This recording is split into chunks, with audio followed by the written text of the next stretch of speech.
is not going to vote for Luka Doncic for MVP because you have to play both sides of the ball. So let's hear what she had to say. So what do you say, Rachel? Do you agree with Austin Reeves that we, the voters, are overlooking Luka Doncic? Is he the top contender for MVP right now? No, he is not. Is the reason because you do have to play both sides of the ball for all 8 months of the season? Yes, it is. I mean, he has definitely been improving. I am the loudest voice that Luka is not the defensive liability that people think he is once he gets to the playoffs. He cares differently. He plays differently. And it is a, full season award. And it is for both sides of the ball. So The silence was finally shattered. Angel Reese looked directly into the camera and let the world know exactly what she thought about the unbelievable hate following her rivalry with Caitlin Clark. For months, the pressure had been building like a pressure cooker ready to explode, and the lid just blew off. This wasn't just a simple response. It was a total indictment of a media machine that has spent the last year trying to tear her down while elevating her rival to saint-like status. Everyone thought she would stay quiet and just play the villain role, but Angel decided that the truth was far more important than her reputation. The league is officially on notice because the Bayou Barbie is no longer holding back her words and she is naming names. A huge problem. More often, complains to the referee, and when he does, he leaves the Lakers playing 4-on-5. Not just for like one play, for like multiple possessions, for dead balls. 1 or 2 possessions later, he's still talking to the referees. Guess what? You know how LeBron is not going to get in a time machine and become 30 again? Luka Doncic is never going to be a great defensive player. Luka Doncic is probably never going to stop arguing with referees, and Luka Doncic is never going to put in the effort and energy on defense that he does on offense. That is a truly sad indictment. I mean, I don't disagree with you, but like that's... it's just the truth. What would you do? I think actions would Did you speak bench louder him? than words. You have to understand that what we are witnessing right now is a coordinated hate train that we haven't seen in the history of the sport. It is so funny because you log into Twitter and you see the entire app burning down because of how the media continues to talk about this specific rivalry. It is not even about basketball anymore. It is about narratives and character assassination. While everyone is busy praising Caitlin Clark for every breath she takes, Angel Reese is being picked apart for every single move she makes on and off the court. It feels like a calculated effort to make one the hero and the other the villain, regardless of what the actual stats or the game footage shows us. The media is setting up narratives that these players have to break themselves. Put up 40, 50, 60 points a night, and the only thing that they can focus on is the fact that he complains to the referees. Like, I just do not understand it. Just say flat out that you don't like the game of basketball. Just say that you don't like watching basketball, because there's no way that we are that distracted by him going over to the referees and complaining to the referees that we can't appreciate the basketball that's happening on the floor. Like, just this past month, you guys, he's had 7 40-point games. 7. And there's still this hate train of media members just like not liking Luka and not putting him in the MVP conversation because one, his defense is bad, which, by the way, he's leading all of the top. The most shocking part of this entire situation is how prominent media members are openly admitting their bias. We have people with actual votes for major awards saying they won't support Angel because they don't like her attitude or her defensive presence. It reminds me of the crazy discussions happening around the NBA MVP race, where people refuse to vote for the best player because of one perceived flaw. They say you have to play both sides of the ball for the entire season, yet they ignore the historic rebounding and defensive gravity Angel brings to the floor. It is a full season award, but the media treats it like a popularity contest based on who is the nicest in the post-game press conference. It is a truly sad indictment of how we cover women's sports. Season. Look at this prediction, you guys. They had them predicted at 13th seed in the Western Conference. 13! Below the Dallas Mavericks. 13, you guys. And I will be the first to admit, I've said this a million times, I did not have the Lakers in my contenders category, but I definitely had them making the playoffs. I had them maybe 5th or 6th seed. They have exceeded my expectations. They are coming together at the right time. Every player on this Lakers team is finding their role. They are finally starting to gel. They are peaking at the right time. But the fact that the media at the beginning of the season had them predicted to not make playoffs by a mile, not make playoffs, but now continue to say negative. Imagine a media member standing on a national platform and saying, I can't imagine a player whose game I should like more, who as a player I hate. That is exactly the kind of energy being directed at Angel Reese right now. Some of these pundits have openly admitted she is their least favorite player because she complains to the refs or carries herself with too much confidence. It is demented when you really think about it. We are watching one of the most dominant forces in the game, someone putting up historic numbers every night, yet the conversation is entirely focused on whether or not she is likable enough. Just say flat out that you don't like the game of basketball if you can't appreciate what she is doing. The hate train is moving at full speed. MVP, he talked about playing both ends of the floor. And it's very funny because once he mentioned that, now the media is talking about it. It's one of those things where I don't feel like we've talked about defense this much in an MVP race until Victor Wembanyama was in that discussion, until SGA has been in that discussion, and until Luka Doncic has been in that discussion, because everybody wants to use his defensive abilities against him, when we've definitely had MVPs in the past who aren't elite defensive players. If you talk about Steph Curry, if we talk about James Harden, like there have definitely been guys, if we talk about Nikola Jokic, who definitely has a presence on defense, but he wouldn't be considered an elite defender. This complaining to the referee thing is such a lazy take that it kills the actual discussion. Critics say Angel gets consumed by the officials, but have you seen the numbers she puts up while supposedly being distracted? She is putting up 40 and 50 points in some of these high-stakes environments, and yet the only thing people focus on is a 5-second clip of her talking to a ref. There is no way that we are that distracted by a player showing emotion that we can't appreciate the basketball happening on the floor.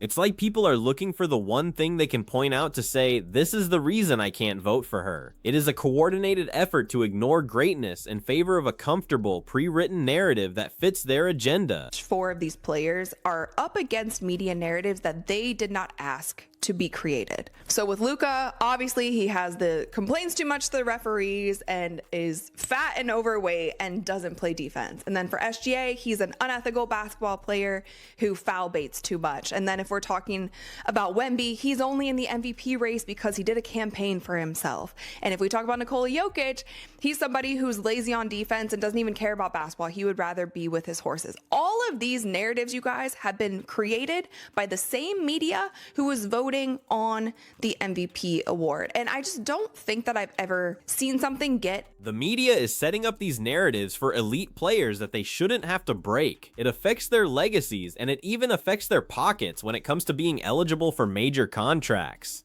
That is why so many fans are getting upset with how Angel is being portrayed compared to Caitlin Clark. It is not a level playing field. One player is allowed to be competitive and fiery, while the other is labeled a problem or a distraction.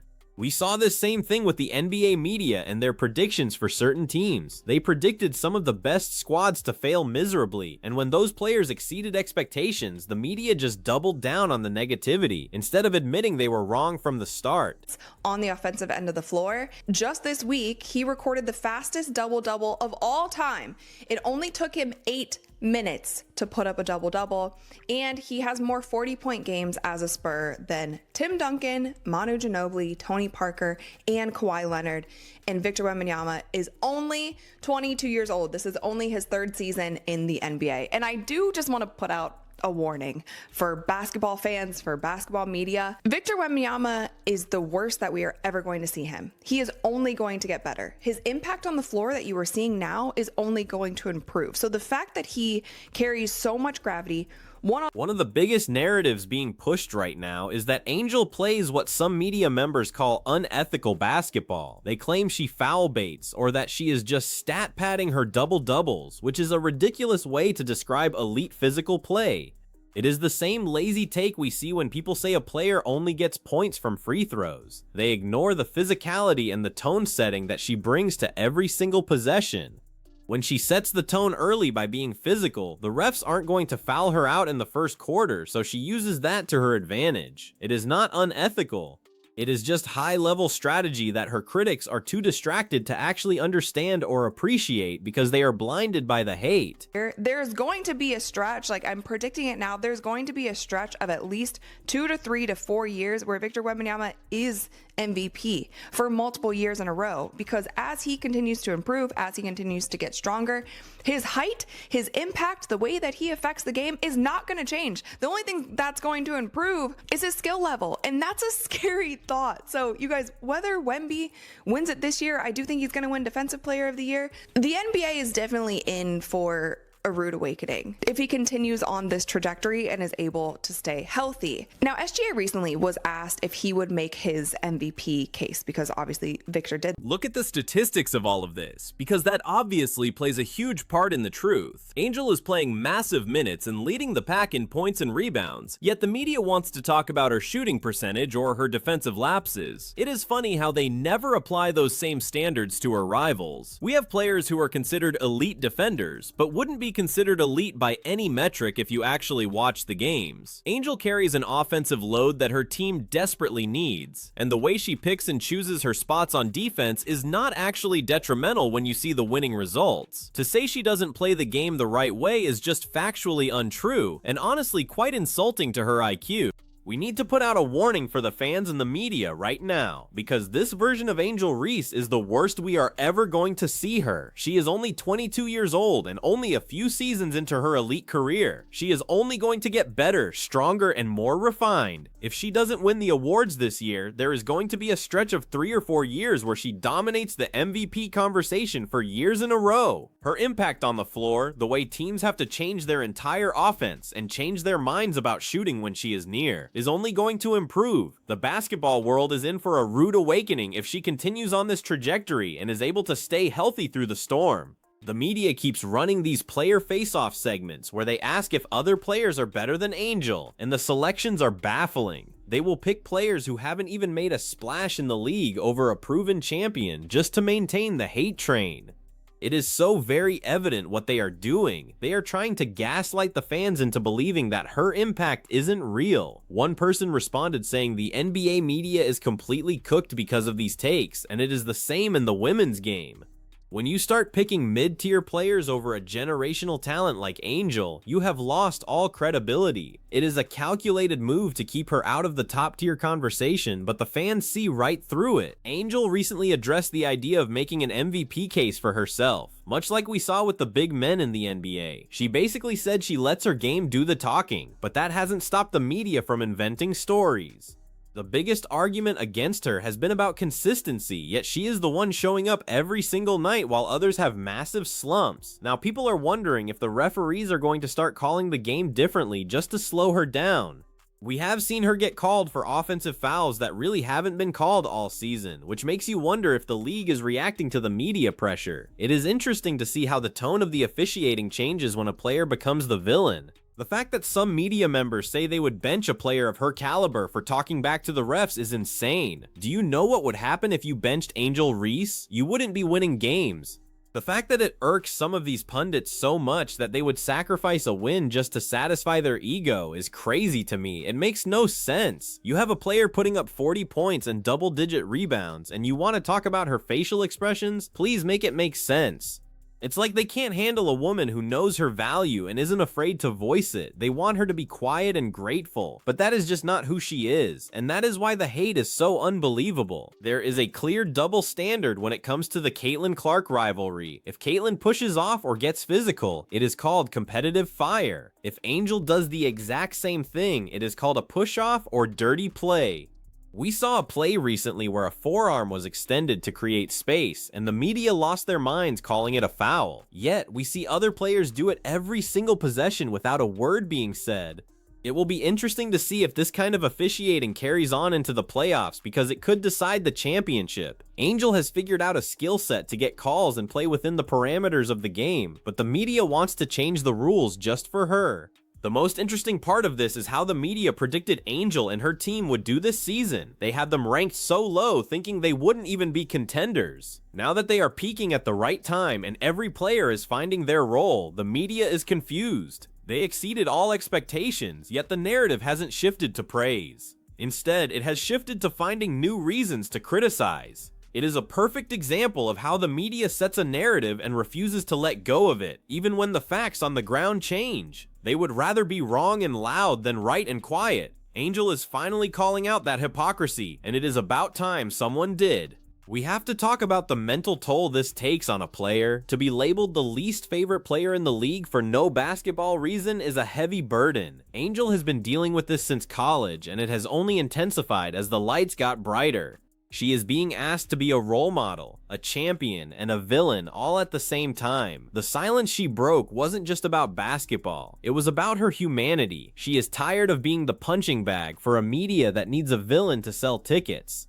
She knows that her legacy is being tampered with by people who don't even watch the full games. It is a toxic environment that would break a lesser player, but she is standing tall. When you look at the points created per game, the numbers don't lie. Angel is responsible for a massive chunk of her team's success, yet she is being compared to players who don't have half her impact. The media wants to focus on her horses or her fashion or anything other than the 53 points she is creating every night. It's like we have gotten used to her greatness and now we are bored by it. We are looking for anything else to talk about because her dominance has become a given.